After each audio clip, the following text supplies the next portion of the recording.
Welcome back to the channel. So I knew this day would come eventually, but I didn't know it would come so soon.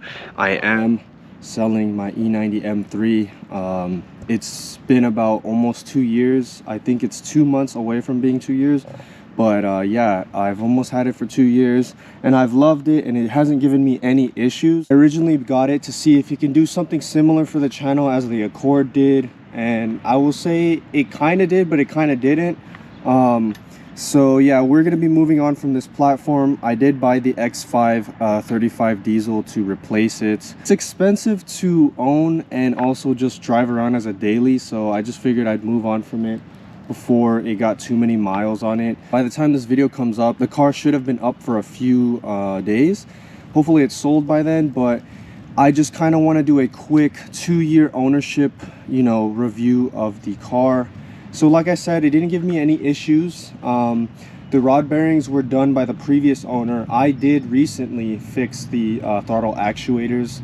That left the car in a limp mode a few times before I replaced it, but then eventually it got so bad that I had to fully replace them. Shout out to Precision Design for getting that job done. Overall, what have we done to this car? Let's see. We've done the full exhaust by valved exhaust. We've had different iterations of an exhaust. We had, full stock. We've had the M Performance, which was also gutted, and then we had that Mach Schnell X pipe. But my favorite exhaust would have been the valved exhaust because it had the dual X pipe with high flow cats all the way to the axle back, which had the best sound. The high pitch was insane, and it just was super loud. It was deafening, really.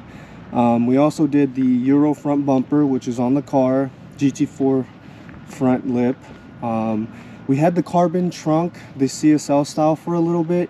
I liked that. It was just it did look weird. I think paint match would have been the best option for that, but I didn't want to spend the money to paint it. We also did the carbon fiber mirror caps, which looked cool. I ended up selling those because I knew I wasn't going to keep the car much longer. They do look good though. I will say they're worth the money if you get it for a good deal. But yeah, we've done various things. We even dynoed it stock. It put down what was it, 340 wheel and like 258 wheel torque. So not the most spectacular numbers, but it's an NAV8, so you're not going to see any high horsepower numbers on this car. Mainly I bought it because it was a high revving, great sounding car, and I just think maybe the E9X M3 just audience and content was kind of saturated by the time I got one. So for the channel, it wasn't the greatest move in my opinion, just being transparent, but for ownership, review, and like the fun I had with the car, for sure it's up there, because this was the best handling, sounding, and most powerful car I've owned up to this date, and it's turned the most heads. I will say, in terms of like networking and meeting new people and befriending new people, I will say this was the best car. If I were ever to get another one, I would definitely get a higher spec. The Jerez Black, or Jerez Black, I'm not sure how you pronounce it. It is the most common color. Luckily I got the sedan, which makes it a little rarer. I think there's one sedan for every 4 coupes, and it was only produced from 2008 to 2011. Currently the car has 107,000 miles on it, so it's climbing up there. Mechanically it's in perfect condition.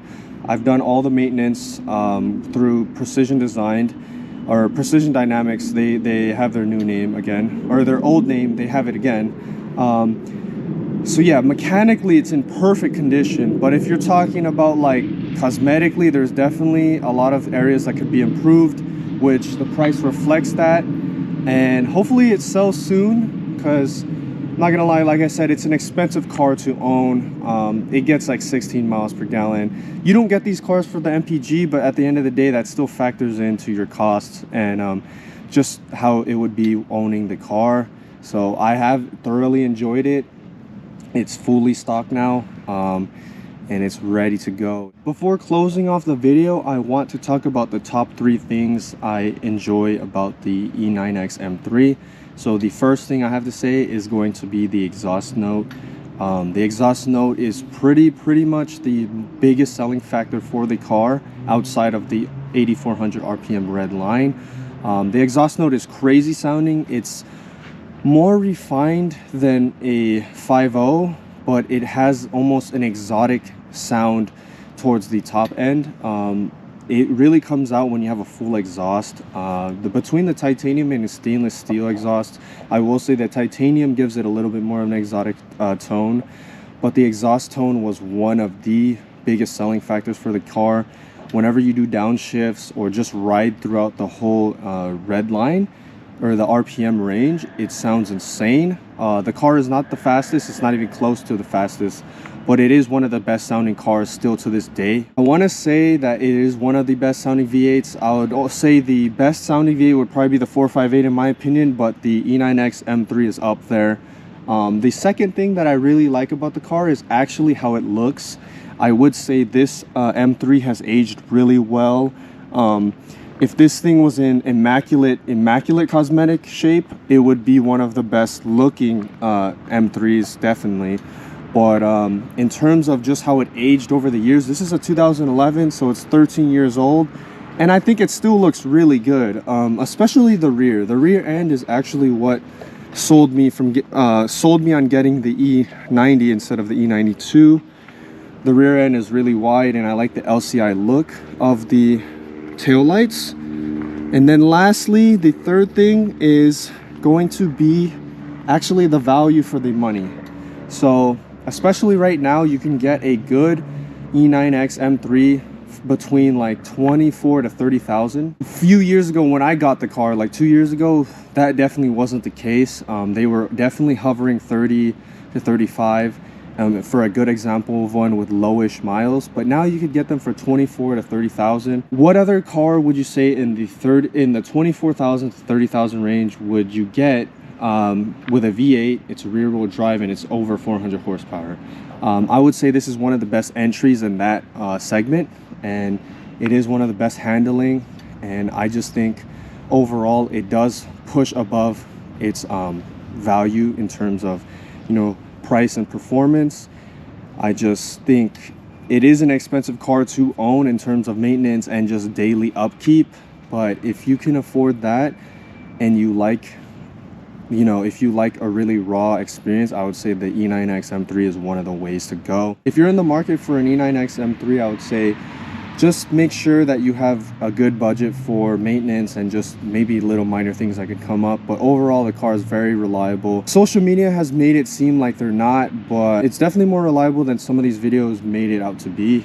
I haven't had no issues, just routine maintenance and just making sure to be on top of things. So yeah, this is a great car to own. I just will be moving on from the platform. I did enjoy all the things I've done with it, and looking back, I've done a decent amount, but this is just the end of this chapter. So hopefully you liked the video. Don't forget to like, comment, and subscribe, and I'll see you in the next one.